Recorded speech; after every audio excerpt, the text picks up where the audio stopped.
Hello YouTubers, Alaska Prepper here. I hope you're all having a great weekend. This, ladies and gentlemen, is why I've been warning you all. Well, the main reason why I've been warning you all for the last several months that we need to get ready by summer. Because I feel that between the start of summer and the end of summer, the fall, that people are going to wake up in masses to the fact that we haven't had a good crop year, right? Either a good harvest and or planting, that some farmers right now still are not able to plant, right? And if they're not able to plant, what are they going to harvest? And if they're not able to harvest, what are we going to eat? Here it says that we are in a crisis, this American farmer says. And there's a couple of other things that I want to talk about besides just what the farmers are saying and the food shortage crisis that we are currently in, but that will get a lot worse. Now, this is a very short article, so I'm going to read the whole thing for you, ladies and gentlemen. I will leave the link to this article and the next in a pinned comment so that you can revisit it if you'd like. But take heed to the warning, especially those of you that maybe haven't started preparing yet. You're going to need your preps, ladies and gentlemen. Worst case scenario is that you will need them. In my opinion, we will all need them. Maybe not this year, but in the months and years to come. And even if we don't need them this year, we're going to need them. So it's better for you to have them now than to not have them at all when you do need them. And here, this reporter asks this farmer here, how close are we to the next food crisis? And this is what he says. We are in one right now. Right? We are in a food crisis right now. As far as the food chain goes with the farmer in this country, Boyd points out some farmers are unable to plant because of adverse weather conditions. He said farmers in the northern plains haven't been able to get tractors in the field because of soggy conditions. So not only are we having dry conditions, but we're also having wet conditions, which both play a factor in when you can plant your crops, or if you plant them at all.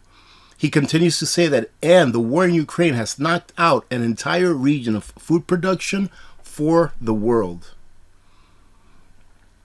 He warned, we are going to see a lot of empty shelves and a lot more high food prices.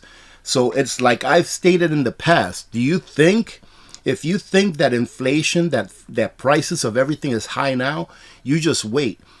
These days that we're living through right now with $5, and I think I paid $5.12 for gasoline yesterday, which is the highest that I've ever paid in my life for gasoline.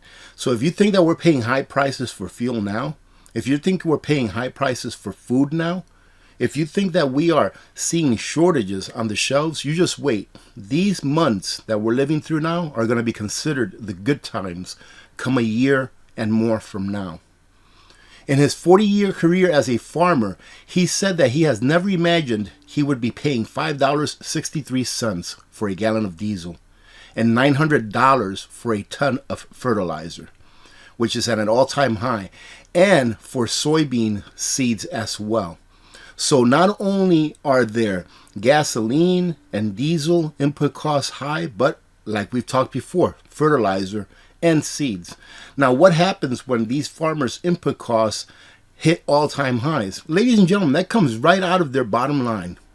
That comes right out of the bottom line, and it's how the farmers go bankrupt. As I've stated before, but for any of you that maybe haven't heard me say this before, these input costs for the farmers, they are calculated into the contracts that they write with wholesalers. And I'll call them wholesalers, but they're like the middlemen. They're the people that buy the product from the farmers and then they send them out to manufacturers or to producers. They write contracts with their input costs in mind because they have to make a profit, right?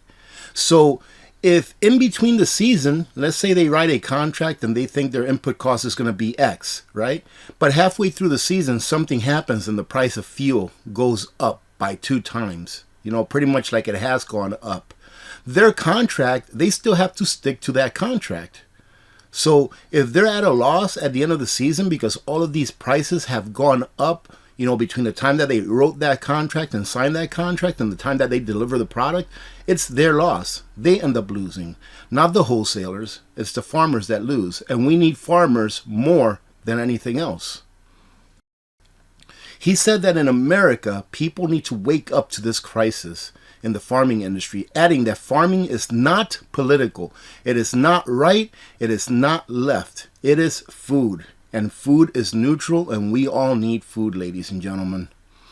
He says at this time, the American people need to support the American farmers and put pressure on the administration to put things in place to help farmers.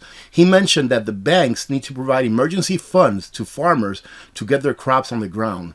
Out of control inflation has left some farmers unable to plant because of soaring costs. He continues to say, we only have a short window of opportunity to give farmers funding. And I believe, ladies and gentlemen, that the federal government, even though I don't believe in subsidies, I don't believe in handouts, if they're printing money anyways, if they're going to do it anyways and eviscerate our purchasing power, they might as well give some of it or hand some of it out to the people that actually feed us, to the people that actually provide us with our sustenance. Right, ladies and gentlemen? That's how I feel. Because if they're going to do it anyways and send it to all these other countries, they're already destroying the value of our dollar. You might as well destroy it if you're going to destroy it anyways, because you don't want the system to fail, by actually helping the country's farmers so that we can stay fed. He stated that the worst case scenario is a lot of shortages of food. And with a lot of shortages come what, ladies and gentlemen? Even more of a degradation of your purchasing power, because prices will just continue to go up. Boyd's dire warning comes after the World Agricultural Supply and Demand Estimates report published by the USDA last week showed that global production of corn and wheat is expected to decline. Imagine that. What we've been talking about for a long time, and not only us here on this platform, on this channel, but in many other channels as well. Now look, it doesn't matter what you believe. It doesn't matter whether you believe in global warming, that they've changed to climate change, that they changed to I don't know how many different times. It doesn't matter. It doesn't matter whether you believe that. It doesn't matter whether you believe what I believe. I believe that we have entered, as we've been told by NASA and NOAA, that we've entered into a grand solar minimum, which means that we are going to start to get less solar activity from the sun, which means what? Not that we're going into an ice age, but means that we're going to have a lot of erratic weather all around the world. So in some places in the world it's going to be hot and dry, in some places it's going to be cold, in some places it's going to be wet. And this is all going to affect our food production. Why? Because we've become accustomed to producing food a certain way for the last several decades. Look at what happened with the fertilizer. We become accustomed to rely on fertilizers for so long that now that we don't have any, we don't know what to do, and reverting back to natural ways like using manure from cows or horses or pigs or whatever is not enough to produce the same output that we have been used to living with for the last several decades.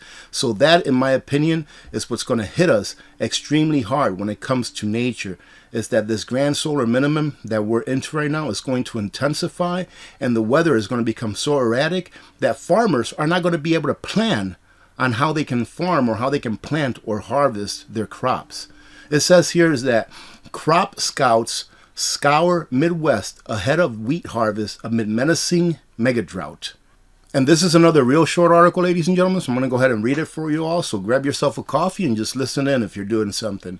Droughts, flooding, heat waves, and even war threaten wheat production worldwide, pushing up the price of bread, pizza crust, pastries, and noodles.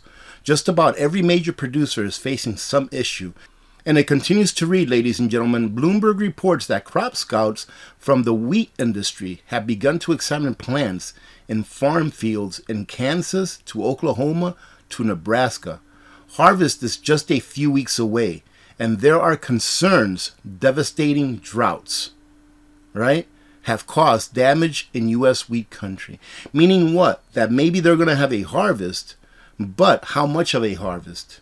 And whatever amount of that harvest they have, how much of it will be good for human consumption? Right? That's what I think about when I think, okay, they're going to have a lesser harvest. By how much? Oh, by 60%. But then we have to remember that if they have a harvest that's only 60% as big as what we're used to, how much of that harvest is good for human consumption? Some farmers are already writing off losses from parched grains, and the USDA expects lower yields from Kansas, which is one of the highest producing states of winter wheat. a staple relied on for bread flour. The shortfall is seen by USDA as pushing national production to the smallest since 1963. Yeah, ladies and gentlemen, all of these warnings that we've been given, and I know I go off on these little tangents on the side here now and then, and you all know that if you've been following me for a while. But, you read the comments, and you read people calling you insane, you read people saying you don't know what you're talking about, but here it is, right here. Here it is. Now, let me ask you a question. When you hear someone give you a warning, when you're driving down the highway, and you see someone coming towards you on the opposite lane, and they flicker their light, what does that usually mean, right? What does that usually mean? It means, A, slow down. There's a cop up behind me, and he's, using radar to see if he can catch people speeding. When I grew up, that's what that meant. I don't know if it means that now because I don't do that. All right. However, you're getting a warning, but just because you can't see the cop, right, as this person is giving you the warning, what do? Do you take heed to that warning and slow down if you are speeding, which you shouldn't be speeding, ladies and gentlemen, all right? But if you are speeding, do you take heed to the warning and slow down, even though you can't see the cop, or do you wait until you see the cop and then start slowing down when it's more than likely too late because he's got you, dead to rights?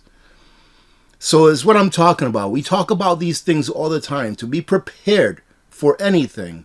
Well, now, ladies and gentlemen, this is coming, whether we like it or not. So I hope that you have been preparing. And I hope that if you haven't, that maybe you'll think about it. Do a little bit of research and prepare, because you are going to need your preps. It is very clear that the world is now looking at North America for robust wheat production. I'm not sure that they're going to get that. And with that, there needs to be optimum conditions and strong yields. However, that may not be the case. This is a very challenging year with not a lot of good news, said crop scout Romolo Lolato, a wheat specialist at Kansas State University. He pointed out that minimal rainfall and freezing temperatures in early April could have damaged corn ears. He says that it's been a weather roller coaster across the Midwest. I'll leave this at that, ladies and gentlemen. So, does it look like maybe you ought to start preparing now? And does it make sense to you now that I've been saying, make sure that you're prepped before summer? Right? Because that way, it gives you time to get away from the crowds and the masses when they start to flood the stores, because they finally realize that they've been lied to all this time and that they do need to be prepared for what's coming. Let me go ahead and show you something that, in my opinion, is kind of disgusting, but let me show it to you anyways because it really correlates with what I've been talking about here. All right, ladies and gentlemen, I just wanted to cover a couple of things with you really quick. This is the first. Now, this here says, this evening, and this is from a Congresswoman, Cori Bush. I have no idea what political party she's with. I don't care. All I know is that this person is not for the American people, in my opinion, just from reading this statement, okay? I don't know who this person is, but just for reading this statement, I would say not. This evening, I voted in support of the Ukraine supplemental aid package to provide assistance to Ukrainians who are resisting Russian aggression with a heroic amount of resolve and unrelenting resistance. As the murderous Putin regime desperately accelerates its brutality in Ukraine, my vote today was one to strengthen the Ukraine people's fight against oppression and tyranny. All people deserve their right to self-determination. Ladies and gentlemen, all people do deserve the right to self-determination. Not that they deserve it, but have the right to self-determination. And ask yourselves, if you're living or have been living in a Western nation in the last 2.5, 3 years, whether this statement falls okay with you. All right? That we here in the United States have been oppressed. All right? That our brothers and sisters in Canada, in Australia, in the UK have been oppressed and not allowed to self-determine what is best for them and their families.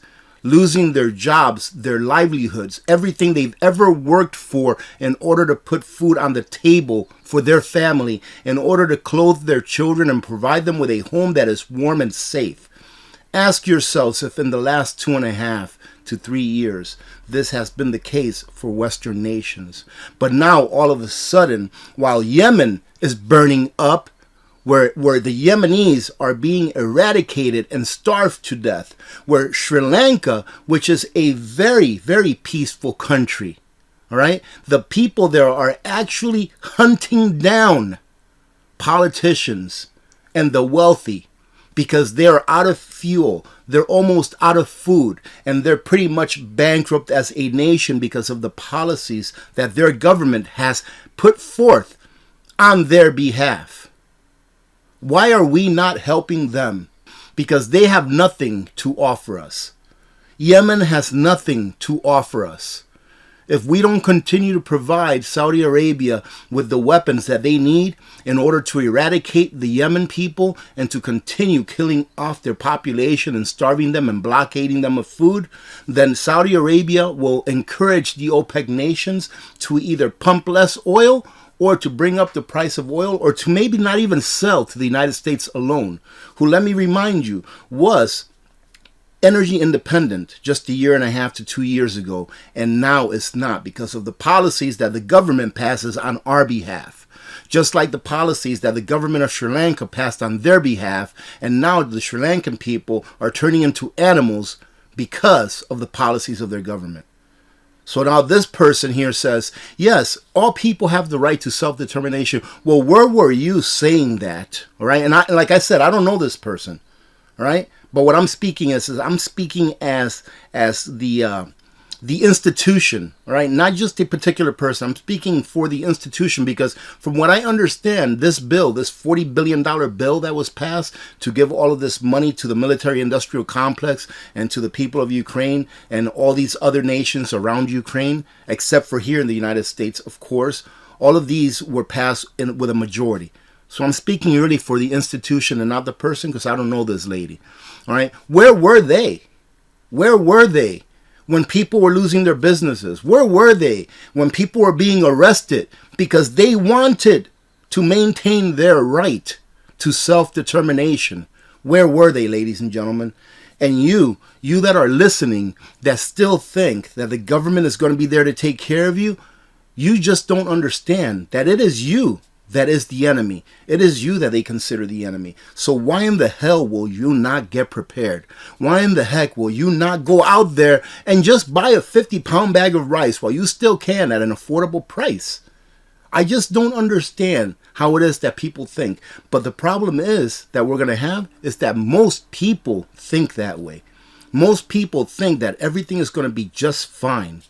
We can go into the war cycle. We can go into the business cycle where it's going to crash, where we're going to have a major world war. We can go into the cycles talking about weather that we just talked about a little bit here, where the weather is going to get so erratic that our crops are going to fail. And we don't know when, so why not be prepared? Sri Lanka protesters burn politicians' homes as country plunges further into chaos. The reason I want to talk about this for just a brief minute is what I just said.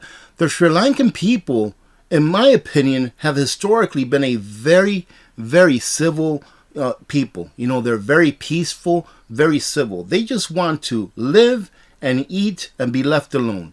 They never get into any crazy things with other countries. You never really hear of this kind of stuff happening in that country. But ladies and gentlemen, it doesn't matter how civil or how peaceful a population you are. When you run out of food, when you run out of fuel, that inner instinct that you need to protect yourself and your family comes out, and you do whatever you need to do.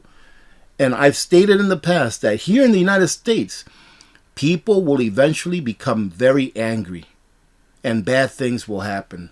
So prepare now, because now is the best time for you to prepare. If you haven't started preparing yet, you still have time. It's a lot more expensive now, but you still have time to prepare. Having said that, I hope that you have a great rest of your weekend. Have a great Sunday. Thank you very much to all of you for joining in, and we will talk to you later on during this week. Remember to be good to each other. When good people do good things happen. Remember to reach one, teach one, and repeat. If we all did this, the world would be a better place, and you know that it will be a better place. Many blessings to all of you and your families. I'm Alaska Prepper. I am out.